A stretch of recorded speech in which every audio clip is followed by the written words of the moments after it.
It's a work in progress, and I wouldn't wish that anyone to be in my situation where you leave your wife and kids, and then you are on point A, they are in point B. Yeah. That's not a fun situation. Everything you do from then on is different. One of the detectives, I think his name was He was a Derek. golden boy. All we can do right now is come together. Extreme domestic violence, multiple rapes. So glad to have you on life support. And again, during this episode, we have an amazing guest who's telling us his story and how he's giving back after the experiences that he's gone through. His name is Blaise Masinga. And Blaise, I'm so glad you're here again. Thanks for dropping by. Thank you so much, Pastor Paul. I'm glad to talk to you today. Well, we were talking about your story last time, and you were in this situation where you grew up in Congo. You were in a home that was Baptist and Mennonite, and we'll let our listeners figure out how that all works together. Your parents were teachers. You wanted an education, but the dictator of Congo was denying that opportunity to many. And so you were in a peaceful protest. Mm-hmm. You were arrested by the soldiers there. You were tortured, which you have talked about, and it was a terrible thing. And then you made your way, escaping there, to South Africa, where God began to take care of this scared 19-year-old who couldn't even speak English, but yet God was there for you. Now, you didn't just stay in South Africa, though, because here you are in the United States. Yeah. So what happened next?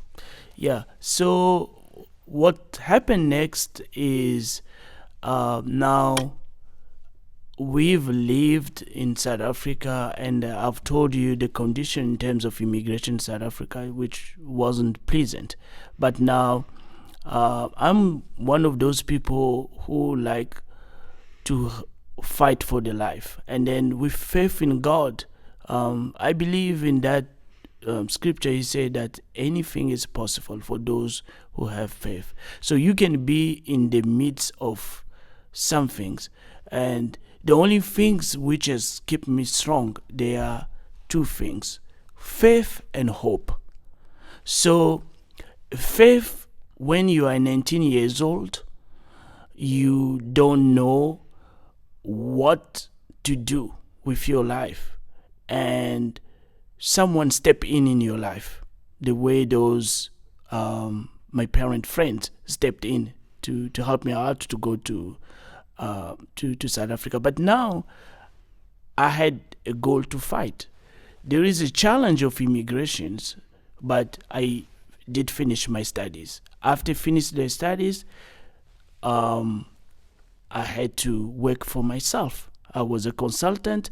At that time, South Africa has an initiative, which everyone who have been in South Africa will know, they call Black Economic Empowerment, which I was trained by an organization called Be Online, and I became a consultant. So I made a bit of money, but after that, obviously, I worked as a consultant for a few years. Then, fast forward, I will say that I end up being hired as a business manager for Central Africa to one of multinational.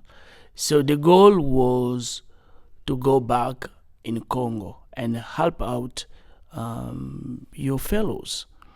So malaria is, today we're talking about coronavirus, but at the time, malaria is even an issue at the moment.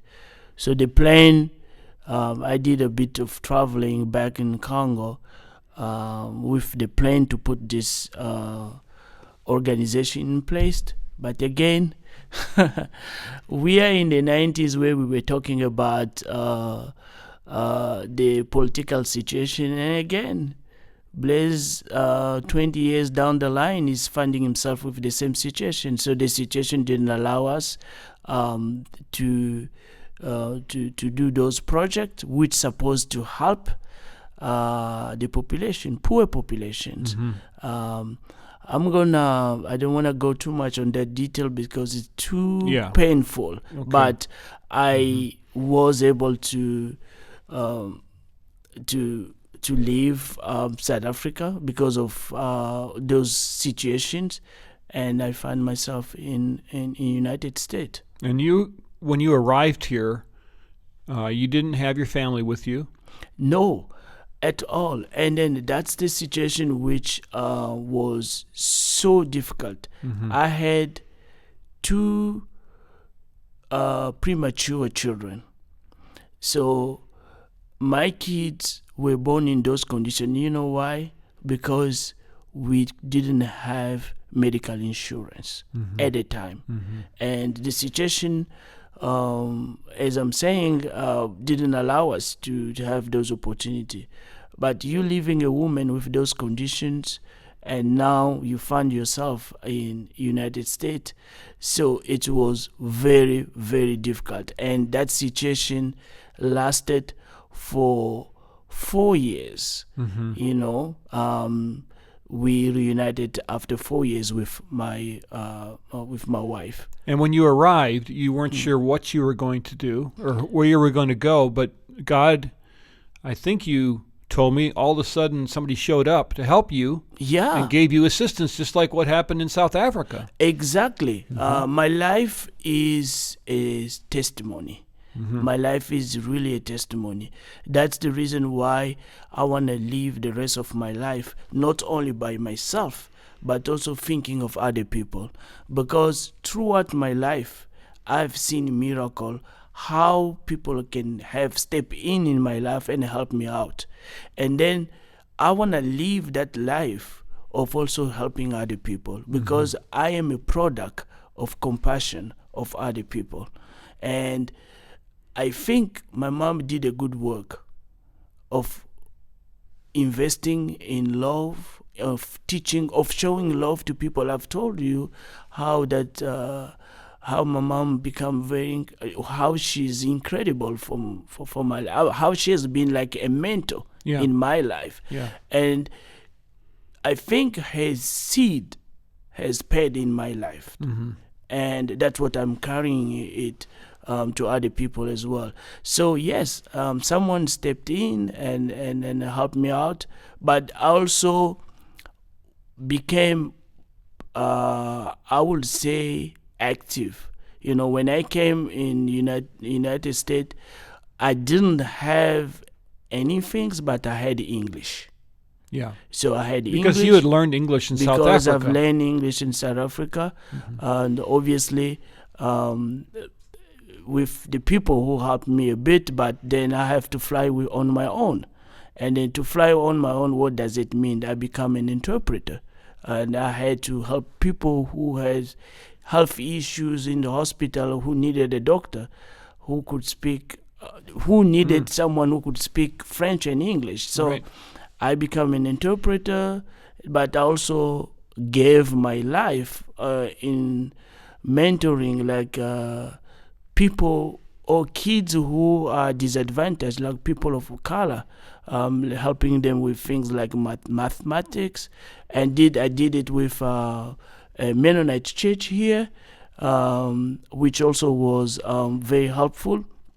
So I figure out that, okay, what do I need to do in this journey in order to be reunited with my wife while I'm waiting to reunited with my wife? So it was challenging in Yeah. the midst of, I've never experienced a cold of Minnesota, but sometimes without a car, you had to be in the bus and going, helping someone who is in need of an interpreter.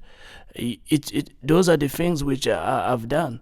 And I didn't have a place to stay. What I mean by that, sometimes there are people also opening their house for me, so that I can live with them without me putting any penny. So those hospitality of people opening their house for me so that I can stay, those are the things which has helped me to be who I am today. And you can really see God work in those situations. So, and it hasn't been that long since you were reunited with your family. No, not at all. What year was that? It was the middle 2016? 2016, that was the year which my wife and kids arrived in Minnesota. Pastor, I couldn't even think of seeing my kids because they were little. But now, when you are meeting with people with the kids 4 years after, so that was incredible. It must be a very hard adjustment to make, to not have seen them for so long, and especially with the trauma that you had dealt with. I would say that adjustment even up to now. Yeah. So because it's been like even 4 years, so it's a work in progress, and I wouldn't wish that anyone to be in my situation where you leave your wife and kids, and then you are on point A, they are in point B. Yeah. That's not a fun situation. In the cold of Minnesota. In the cold of Minnesota. So, as you look back, and you were tortured in Congo, you go to South Africa where you were treated oppressively there. You make your way to the United States where you're all alone, and God was there each step of the way. When you look back, how do you process all of this that has happened to you? Does it get overwhelming sometimes to think about, I was tortured, I went to South Africa and was mistreated, or has God helped you to heal from much of that has happened to you? Yes, God has helped me to heal, but sometimes also it feel overwhelming. But you need to have a big heart. Jesus is my mentor, and he's a good example. I remember in the cross, he said, Father, forgive them because they don't know what they're doing. And this is sitting in the cross with someone who have done wrong, but Jesus choose forgiveness. And when he choose forgiveness of a murder of someone who did, you know you know exactly what I'm talking, Pastor. So that kind of mindset I have a forgiveness heart. Because otherwise it just eats away at you, and bitterness is no good. Right now, as you speak, you mentioned our situation. Right now, in my email box is a message about the man who murdered our son, and it will be a report on whether he's getting parole or. And I haven't looked at it yet, but I know it's sitting there. And so you have to relive these things over the circumstances that come along, and you have to forgive over and over and over again. Yeah. Right? It's not just a one-time thing. It's not a one-time thing. Pastor, my story, what we're talking, I'm in the future, I'll be writing a book, because you mentioning your son. Father, Pastor Paul, I have witnessed in my life the loss of my son. Because today, if I have a foundation which focusing more also on healthcare, that's one of the things. Talking about South Africa, my wife, we are losing a son because of a negligence of hospitals. And that's why for me racism doesn't mean anything. So because when you hear something called xenophobia, meaning that someone who look like me, but he hate me because, not because I look like him, but because he think that I came in that country because I came to steal the job or this. So that's why the love of Christ is so wonderful to us. We have gone through a lot, losing a son because of one will call negligence. And those things, if you think of torture, losing a son, being in those misfortune which have been in my life, coming in here. So if you look everything, it can be overwhelming. But guess what? Choose forgiveness.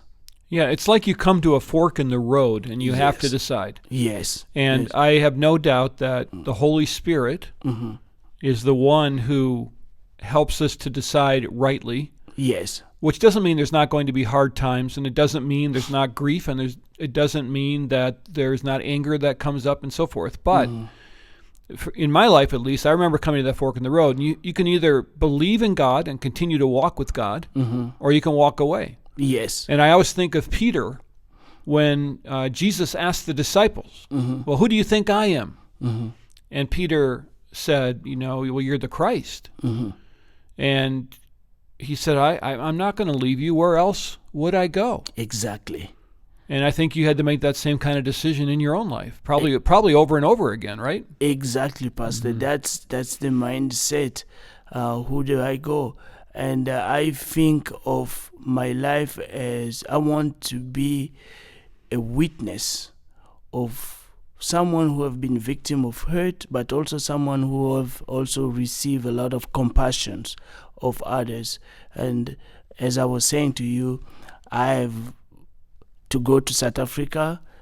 Someone had to step in my life. That compassions, people have opened their homes so that I can stay with them, so that all of those things is fine. And you look in your life as well, people who have stepped in to help you out. Yeah. So all of that is part of love of Jesus Christ. And that's pretty much what I feel like I have to lead my life with faith. And God works in those ways, and he does it through people, and it's very surprising sometimes. And in our case, I remember that there in British Columbia, where all of this happened with our family, there was a government service that helps victims of violent crime. Well, I come to find out that it just so happens that the man who leads that is a retired pastor, which I'm sure the government probably didn't even know and wouldn't have been thrilled to find out about, but he was a retired pastor. And so he knew exactly what our family needed, and he knew how to get us to involved with the person who had done the crime. He knew we wanted to introduce them to Jesus because he was a Christian. Well, that's what God does. Out of the blue, here's this man who we'd never met before, and now all of a sudden we have an advocate. Yes. And that's the way God works. And so whenever you think you're all alone and there's no hope, God steps up and says, well, yes, there is. Exactly. Yeah. And he does that. So you're trying to give back now. You've got a foundation that you want to go back and you want to help those people in Congo because you've also lost your mother through all of this because she didn't get proper medical care. So tell me about your foundation. Well, my foundation, as I said, is Masinga Foundations, and if anyone want to follow us right now or want to know more about our foundation, he can go online on www.masingafoundation.org. Our goals is to be real people who have gone through real issues and who are coming with real solutions. But those solutions, it's the solution which we believe that our faith is the only way which people can hear the gospel of Jesus by looking at our foundation. What I'm trying to say, Pastor, right now here, our foundation's missions is pretty much to help people who are hurt, people who are misfortunate, people who are in the condition which no one else can step in, and then you step in and you help. So we're helping hurting people, and then our goal is to step in the life of people and help them, in the life of young people, because I was helped when I was young. And I want to do the same. Your ministry is your story. And if your ministry is your story, Blaise's story, that exactly his foundation vision is. What is Blaise's story? Blaise coming from a middle class family, which his parents couldn't afford to send him to university. My 40 years of working of my parents wouldn't have even afforded even a 1-year university. But the truth is, today, I am someone with, today I'm going to have even my 3rd degree. I'm talking about that next week. I will be receiving another degree at Metro State University. So, but how this has been possible? It has been possible because of people who step in my life. So that's the philosophy behind Masinga Foundations. It's helping people who are in need, people who have issues, and taking care of health issues which no one else could step in. That's basically our Yeah, and foundation. sometimes we forget here in the United States that there are people suffering right now all around the world, including Congo. There are people being tortured. There are people being oppressed. You were telling me that your father and your sister have worked. Your father worked his whole life. Your sister was a nurse, and they hardly have enough money to live on. No, And not so at all. you want to reach back and you want to help. Exactly. Good for you. And this is a real story. Yeah. So to get a hold of that, it's Masinga, MASINGA.org, and you can look that up and you can find out more about what Blaise is up to. And I'm sure you're going to be hearing more from this man as time goes on, because you've got a passion and you've got a heart and you've also got brains, and so God's going to use you in amazing ways. And I'm just really thankful that you've dropped by these last couple of times together. And I want to wish you the best. Thanks so much. Yeah, thank you, Father. I will say something. Is masingafoundations.org. Masingafoundations.org. Yes. Good. Thank you for correcting me. Yeah. I live my life with people correcting me. So that's just, you can get right in line. So that's good. Oh, thank you. Masingafoundations.org.